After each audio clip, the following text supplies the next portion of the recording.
Well, thank you and welcome to this webinar on facilitating CMC development and regulatory filings with phase-appropriate QbD. My name is Wayne Levin. I am the president of Predictive, and you can see my email address there. Joining me is Tiffany Rao of Rao Consulting. Tiffany is a global biotechnology consultant, and Phil Ramsey is also joining us. Phil is a senior data scientist and statistical consultant at Predictive, and also a principal lecturer in statistics at the University of New Hampshire. So I'm going to talk about, I'm going to introduce some statistical concepts, systems thinking, and introduce a little bit about design of experiments.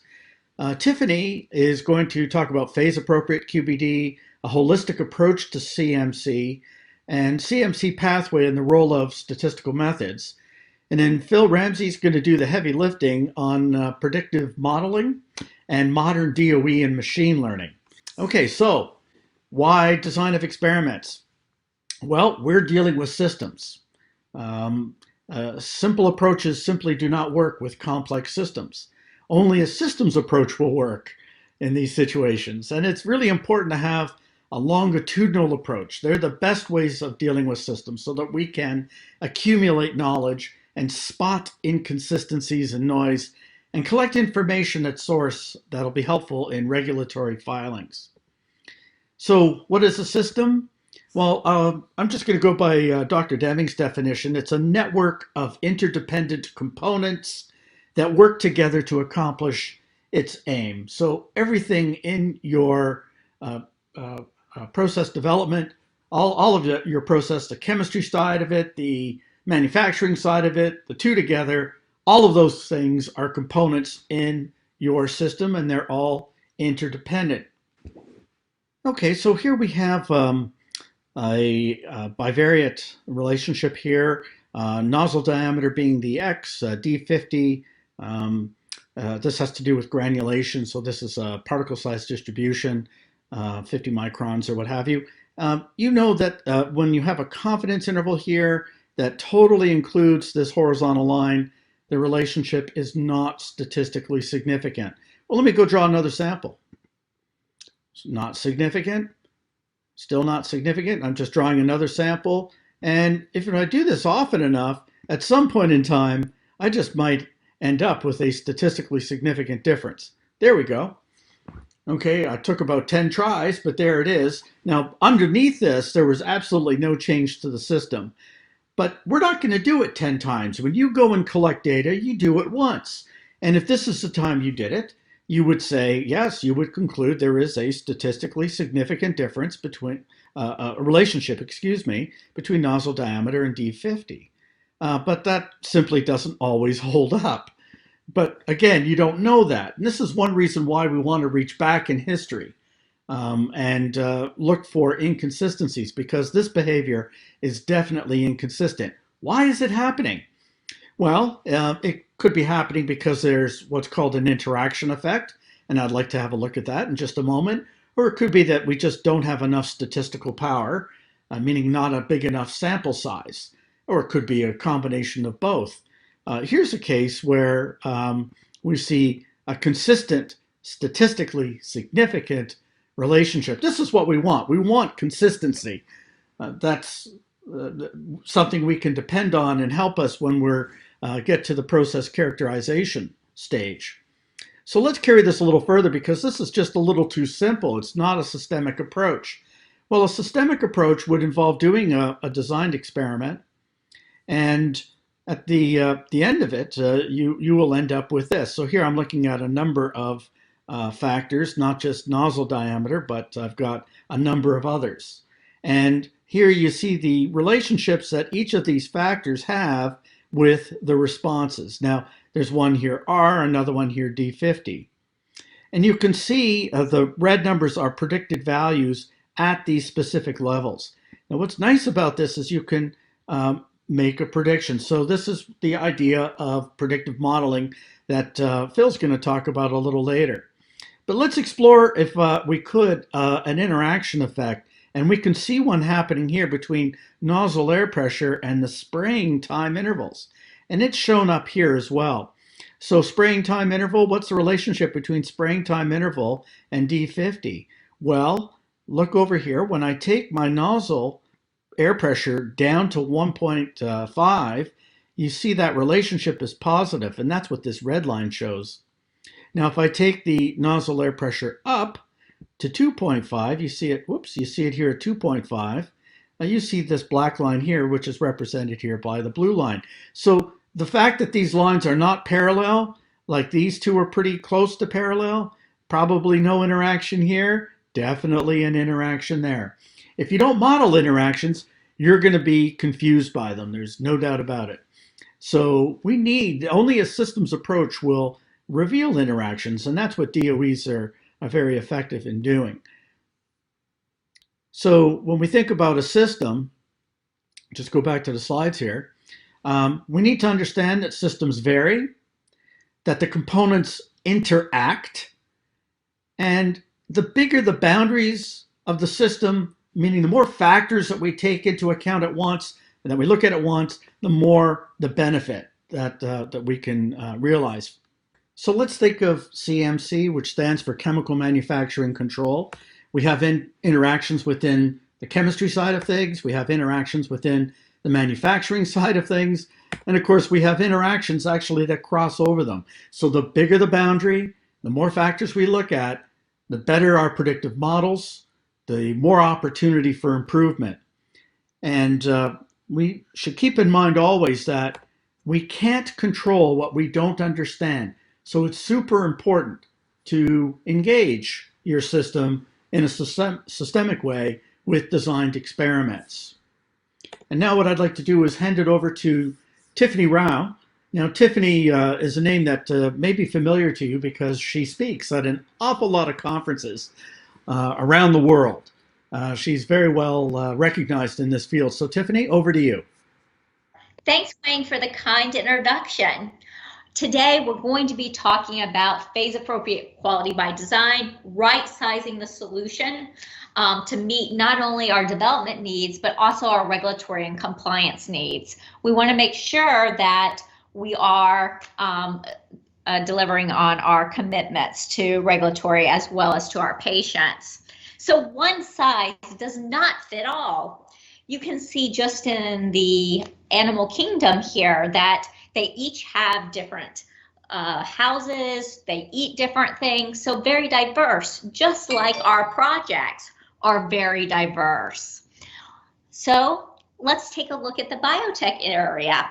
We have cell therapies and vaccines and microbiome, gene therapy, plasmid DNA, mRNA, natural products. There's microbial and mammalian, such diversity on how we do the development with the end in mind, a medication for our patients. But not only do we have the diversity with the types of medications we're doing, but also with where we are in the development pipeline. Where are we in the CMC? So are we at preclinical, phase 1, phase 2, phase 3? Do we already have a product on the market and we're thinking about next generation processes? This all goes into how we design our programs and our data analysis and leverage our learnings as well as future learnings. Not only do we have this, but what about the fact that not all regulatory pathways look the same? Of course, we go through the journey, but we could be on an accelerated or fast track. We could be an orphan category, for instance. And then we also have different business as well as timeline restraints. Are we a startup company and this is our first molecule? Or maybe it's our third or fourth. Are we virtual? Are we doing everything through outsourcing? Are we big pharma where we have a lot of internal resources to help us do our development? So this all goes into the fact that one size does not fit all as we go in on the journey. But there is one thing that's in common, the patient and the fact that it's a journey. We go from an idea to our discovery and bench, then on to manufacturing, for instance, and finally to the patient, which is very, very important. So this here is an example of the general drug development pathway. Of course, there's some that when you're fast track, it looks a little different, but you have to go from discovery to commercialization for every single path. So, and our risk profile changes as the product goes through the development pipeline. And it's not just scientific risk, but there's also business risk.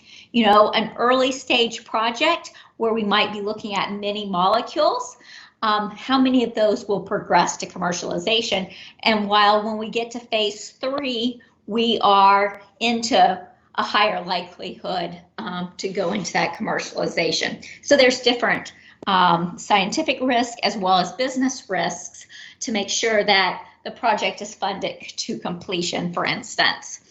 We have fast track and accelerated pathway designation, and that changes everything, right? CMC is typically on the critical path, but it becomes even more critical when you go through these fast track and accelerated type of programs. And we're capturing data throughout our program, whether it is in discovery or in our commercial manufacturing areas. And the ability to not only capture that data, but to be able to analyze it is very key, because we want to make sure that we have all the tools, not just for this particular molecule, but for future molecules. We also want to right size the development program is crucial. If you're in a phase 1, phase 2 type of program, you don't want to do a late stage phase 3 or commercialization type of work, right? Why? Well, because your likelihood of success is lower there. You're looking to make product where you can do your first in clinical, for instance, but at the same time, you don't know all of the attributes because the medication hasn't gone to the clinic yet. So we really want to right size the program. So that's where phase appropriate quality by design comes into place. And then communication is very critical. It facilitates the development. And the fact is that we want to design for manufacturing as early as possible in our programs. So what's next? Okay, so we have this pipeline, we have this path. Well, the science, the data, and the people must all come together in order for us to deliver. We want platform approaches to the CMC development, but I caution you, we want platform, but we also want to be able to be flexible. Quality and compliance is our #1 priority as we go through. But if our molecule is not typical, we want to make sure that our development groups and our tech transfer groups can have the flexibility to develop that without saying, well, it doesn't match platform, so what do I do? We want to give them that freedom. We want to fulfill the goals of each phase of development while preparing for the next, right? So strategic, okay, I'm in phase 2. What do I need to do to go to phase 3? And what might I be able to capture in phase 2 that I could leverage in my phase 3 program? We need tools to speed data capture and data analysis, right? We don't want our scientists and our engineers just punching in data and after data, and we want to have that as automated as possible, as well as being able to capture data from multiple sites and then be able to actually analyze it. Spend time analyzing and designing the next experiments for the team. We also want to bring consulting expertise, whether that's internal or external. We want to bring the CMC development groups together and the data science groups together, because there's a lot both of those groups can offer each other. We want to standardize statistical methodology so everyone does analysis in a consistent manner. Today, we have our programs at different CMOs, different sites within our own organizations. And so lots of data is coming in. We want to make sure it's not lost. We want to make sure that we're able to analyze it quickly so we're all speaking the same language. And that helps with that standardization of the statistical methodology. We want to say, guess what? I used my program whether it's jump or something else, to really leverage that data and then prepare it for future. And then, as I said previously, communication and documentation are key. In manufacturing and GMP, if it's not written down, it didn't happen. In R&D, if we can't find the data and the information, then it also hasn't happened, or it's in someone's memory, right? We need to be able to capture that and then use that data set as we go through our journey. We don't want to continuously rework. We also want to understand what the different groups are thinking in our organizations: analytical development, downstream and upstream, manufacturing, because bringing all those perspectives together will actually improve our likelihood of success during our tech transfer and our manufacturing campaigns. So let me give you an example of designing for manufacturability. You'll see here, this was published a few years ago in Bioprocessing International. The scientists looked at using different types of feeds in their process, and tyrosine and cysteine are two components that we supplement the media as. There could be a lot of it in the base media, sometimes it's lean in the base, and then we do these different feeds. Interesting enough, anytime that we're actually putting something into our bioreactors, a couple things, we have risk, right? One risk is that we perturb the system and so take it off of steady state. Another risk is that could we possibly have a contaminant enter it? So anytime you break that connection. So we want to think about that. We also want to think about how our manufacturing teams will handle the multiple feeds, because they have to procure the material, make it up, of course, feed it on time and such. So we really want to try to simplify our processes and make sure that they are in control. And so this is a great example of where they had a main feed at a pH of 5 to 6 and a secondary feed that had a very high pH of 11 to 11.5 because it was highly concentrated. You can imagine if you're running at approximately neutral pH plus or minus 0.5, that having these particular feeds could cause some challenges, because immediately you're changing the pH. Of course, your gassing strategy comes on to correct it, but once again, they're not at the steady state that they may like more. And so the other thing is that you also have an additional feed. You have two feeds compared to B. In the B example, they have a main feed and it's high concentration, and they're feeding it at a neutral concentration. And so once again, only one feed for makeup, and then of course you're putting the feed in very similar to the base media. So you can imagine maybe the cells don't even feel this shift until they start consuming that nutrient. We can't ask the cells, so we only can hypothesize. So let's take a look at what happened to the process. What did it do to the viability cell density comparing A with B? And also, what about the concentration of the product, the IgG? Because we want more product, but we also want it high quality. But always remember, ask your downstream team how much protein they can actually move through their equipment sets. So an increase of a few percentage might be fine, but doubling it might cause a different impact on their systems depending on how they're running. So remember, more product is always good, but at the same time, make sure you check with the other teams on how it will process through their steps in the process.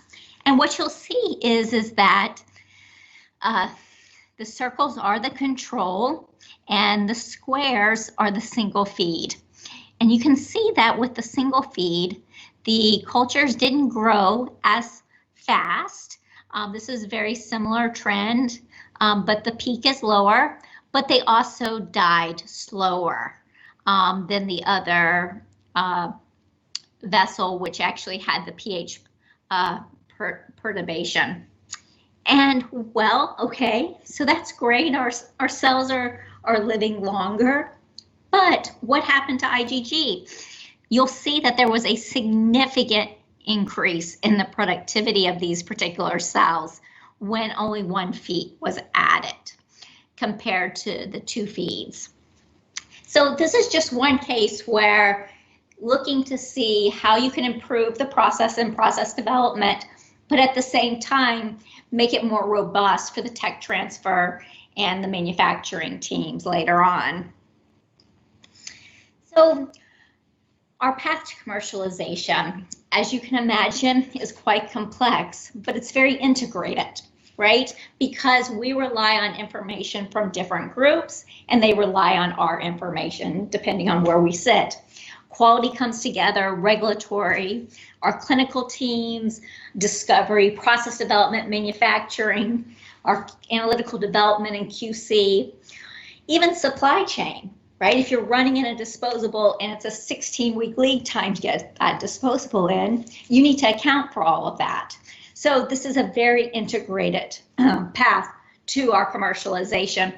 But at the focus, at the end, is our patient once we've been approved. So with that, we also have an integrated view of data in the CMC journey. So just like the process and all the groups come together, so does the data. For instance, our DOE, the theoretical models, and the existing data all come together to do an integrated model. And Phil's going to tell you more about this and the exciting aspects of predictive modeling. So with that, I'll hand it over to Phil, and thanks so much for your time. Well, thank you, Dr. Rao, for that nice discussion and overview of phase-appropriate quality by design. This is Phil Ramsey, a data scientist with Predictive and a professor at the University of New Hampshire. And in my portion of the discussion, I'm going to focus more on design of experiments and predictive modeling, both of which are key to success in quality by design, frankly, at any one of the phases. And basically, I like to start off teaching machine learning in DOE with this little simple example. Here's typically the world on the left that you learn often in academic training. All functional relationships are known. Everything is measured without noise. It's a wonderful world. But here's what scientists and engineers quickly encounter in practice, reality. Everything is measured with a great deal of noise. We deal with noisy systems. In fact, in biological systems, typically they're highly interactive and nonlinear and noisy. Functional relationships are not so easily understood, and theory typically has some application but is limited. It just can't deal with the noisiness. And I also like to point out, well, once we have data from these systems, it's the only way we can actually really understand them. What we try to do is fit models that approximate the functional relationships. These are predictive models. So I give this example following from the previous slide. When you see this blue surface, that's a fitted predictive model. In other words, we sort through the noise and we use machine learning methods to figure out how to best approximate the behavior of the system. So basically, there's a workflow to building predictive models in QbD. In fact, in any process development activity, basically we start with the question, how does the system work? That's our key question. Once we understand how it works, then we can work to improve it, characterize it, gain insights. But in order to understand how it works, we need data. Our focus here is on design of experiments, but we can also combine data sources from existing data if you happen to have it. Using the data, we use machine learning and we build predictive models. And basically, this is a process of synthesis. We're putting together elements of a system to build a model that tells us how this system works. And again, we need to accommodate the nonlinearity and interactivity of the system. Once we have these models, they allow us to optimize. They provide illumination or insights about how the system behaves, and they allow us to characterize, something that's really important in late-stage QbD. We have to characterize the entire design or operating region. Okay, so these are things we can do once we have these predictive models. Okay, and I like to talk about the fact that building predictive models, in fact, really is a process of building what I think of as integrated models.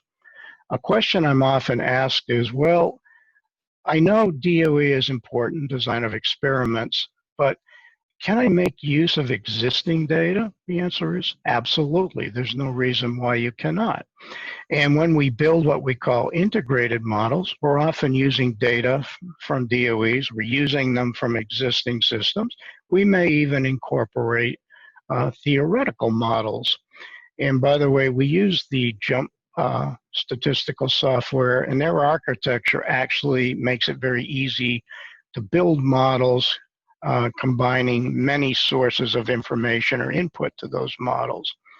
In fact, you hear a lot about digital twins, and if you're really going to build a digital twin, which is really a very big, accurate, predictive model of a system, you're going to have to combine information from multiple sources.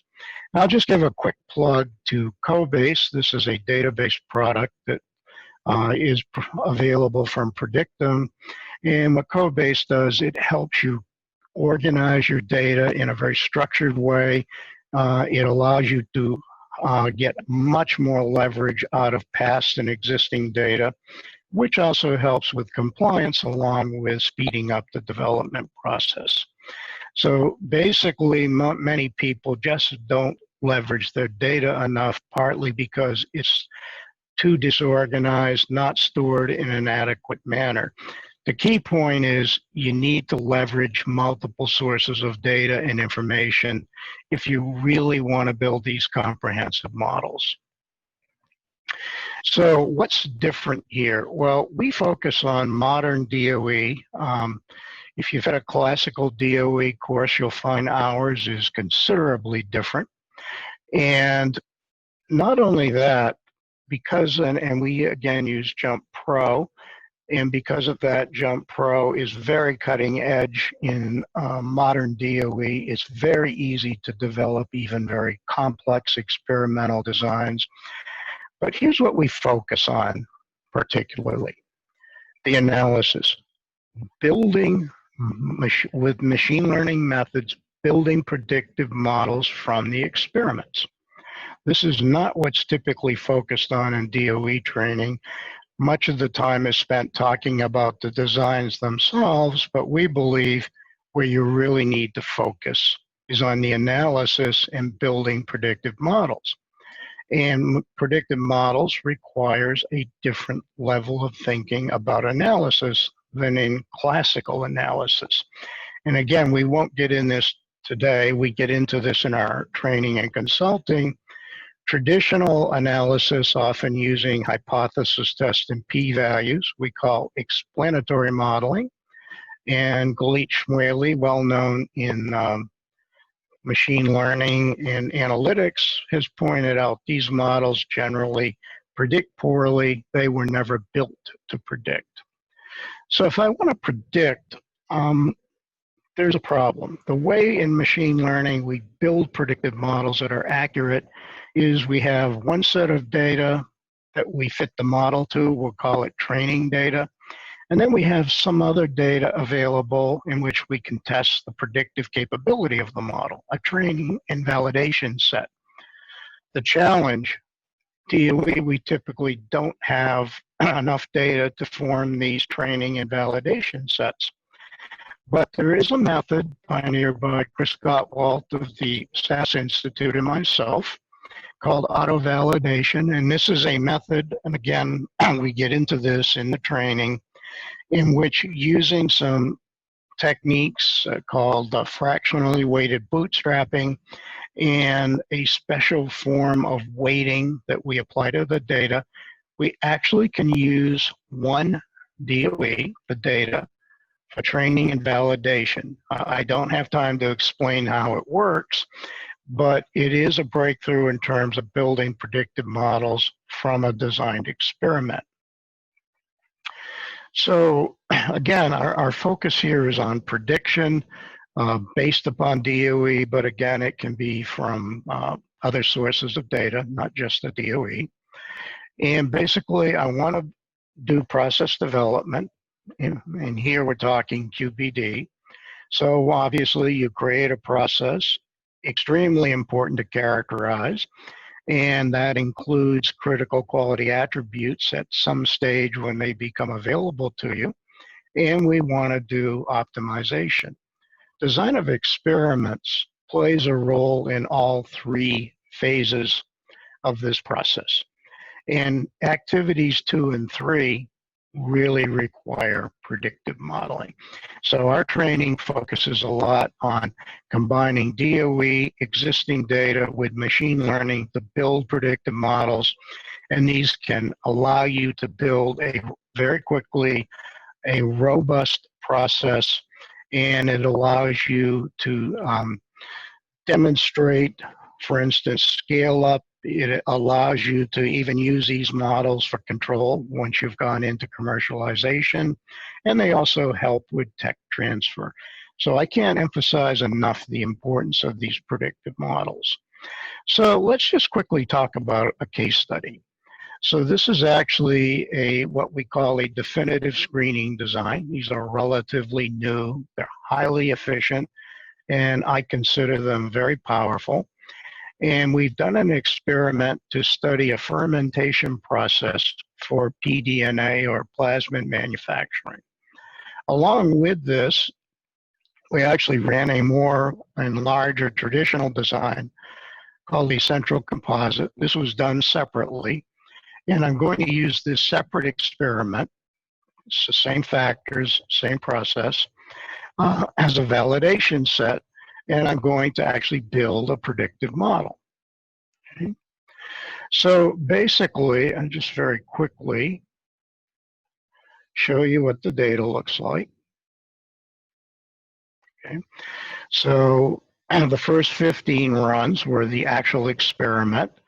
And then the last 31 were the validation set.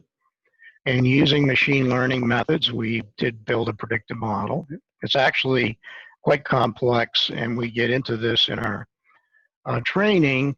It's much different than what are called traditional full quadratic models, which are often inadequate for biological systems. They're just too complex. And once we have the model,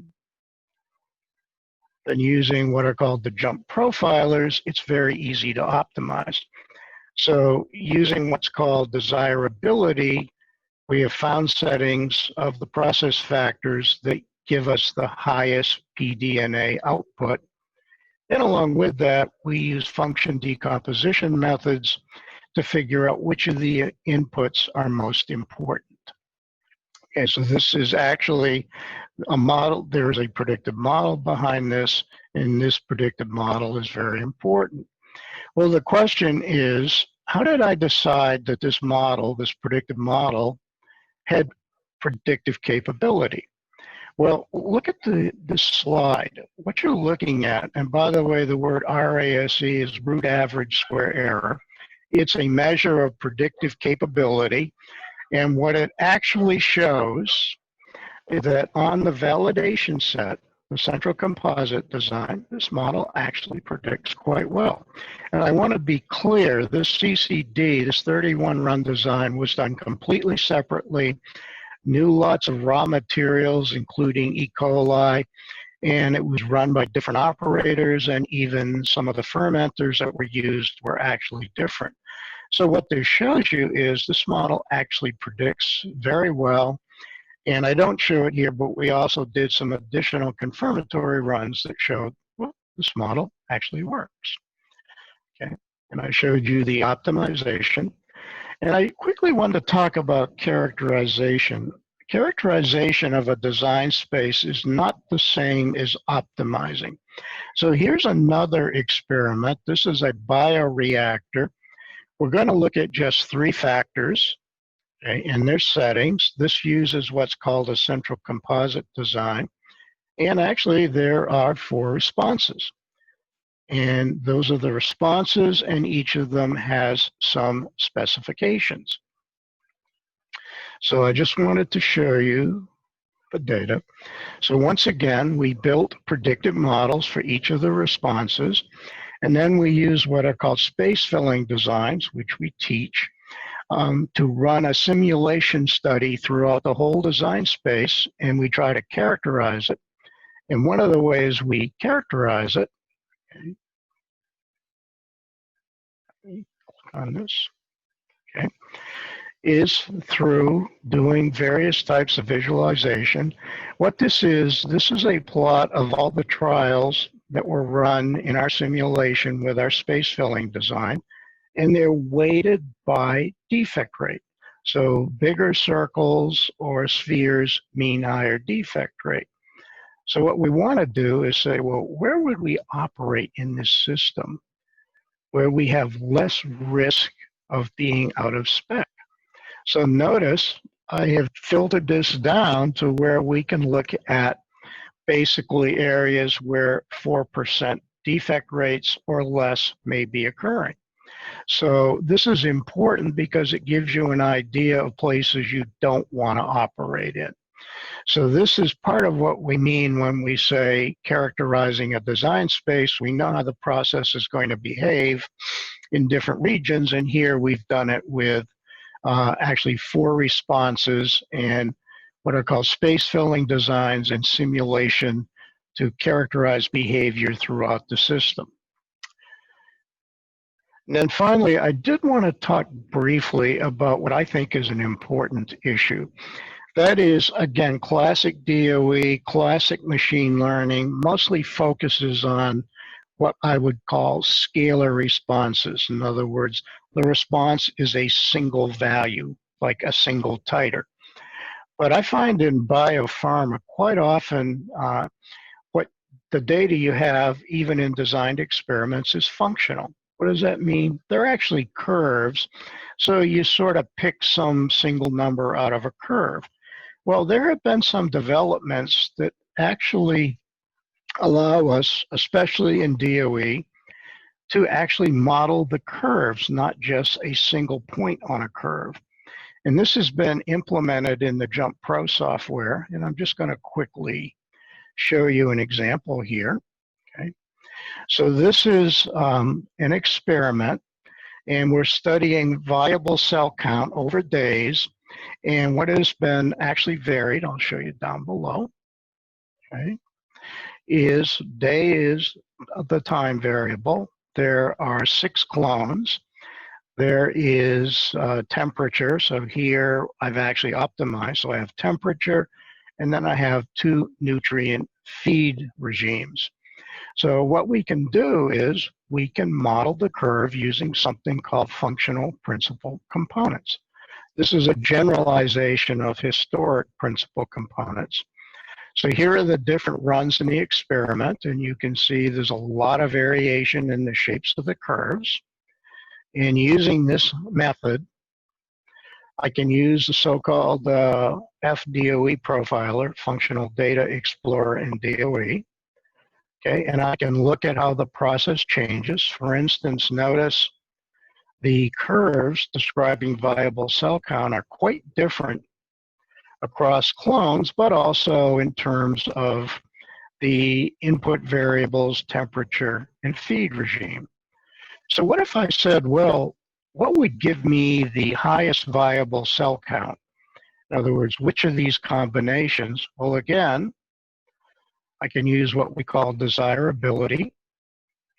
And the answer is basically, if I do this correctly, actually, let me do that again, about 6 days. So 6 days in one combination, depending upon the clone, for instance, clone E, it's about 6 days or so. Will give you a most desirable output. The point is, I can look at the whole curve, and as a scientist, you can make decisions based upon those curves in terms of behavior. What behavior are you looking for? This plot, well, by the way, JUMP has these very nice graphlets you can do in plots, so you can actually look at a point and see what the curve looks like.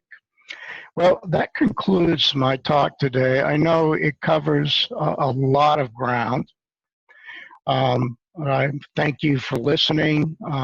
There's a lot of content to what we do in our training in machine learning and DOE, again, building predictive models, and this is all, of course, integrated into the phase-appropriate QbD. So we do hope you learned something here. We think we're, I don't want like to say cutting edge, but it's something like that in terms of the new modeling methods and the phase-appropriate approach to QbD here.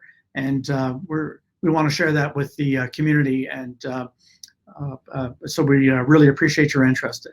Again, welcome your feedback.